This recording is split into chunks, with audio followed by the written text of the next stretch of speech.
as Ed mentioned, here at LED Lighting Supply, we're not only into industrial and commercial lighting, but we're also into poles, wood poles, steel poles. In the utility market, we hear the same thing. We've seen the shift from Douglas Fir to southern and western yellow pine going on in the market. Have you heard of any pole shortages out there? Haven't heard of pole shortages, and maybe because I don't know, those are well, especially the wood are kind of already pretty local. And I'm interested to hear the difference in, of course, the different woods that you're talking about. Well, southern yellow pine, and so Douglas Fir is the straightest pole you can get. Problem is the treatment on it is not legal to use in many places.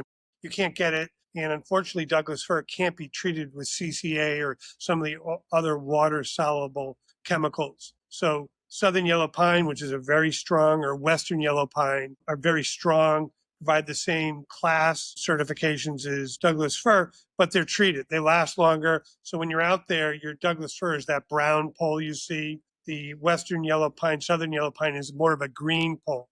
And that's the chemicals in it. They'll last a lifetime. And that's really what's readily available now. We see a lot of projects come out where they want Douglas Fir, but in most cases, unless there's inventory still available, it really isn't available any longer. That's interesting. I mean, and maybe because we've been focused on the transformer shortage and supply chain, that's really, and actually that's been our top story for the last 90 days, as we had a writer write in a story about that and kind of where we're at on that. So that's still pretty far up on the radar for everyone. But I was talking to our technical editor yesterday, Gene Wolf.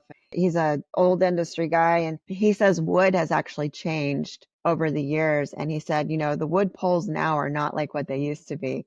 And I was like, really, why is that? And he said, well, because they have just weakened from, he said, climate change and just different effects of the environment. So I thought that was kind of interesting. So he said, of course, they can be enforced and treated and things like that. But they really, and you and I were talking the other day about how the composite poles are really kind of the new thing, and a lot more utilities are starting to kind of integrate those into their plans. Australia has gone pretty much all composite just because of the forest defoliation and the wood. But they've been doing composite crossbars for years, and I think it's something we'll see in the U.S. in the coming years as an option. Yeah, for sure. And the funny thing is engineers love having options, of course. So I think it's always going to be, a great market for a lot of these different materials. It's just going to depend on their use cases, and where they're going to be putting them and their, whatever each utility's budget is. And it's the cost too. As they become more readily available, the cost will go down. Because composite is a little more expensive now, but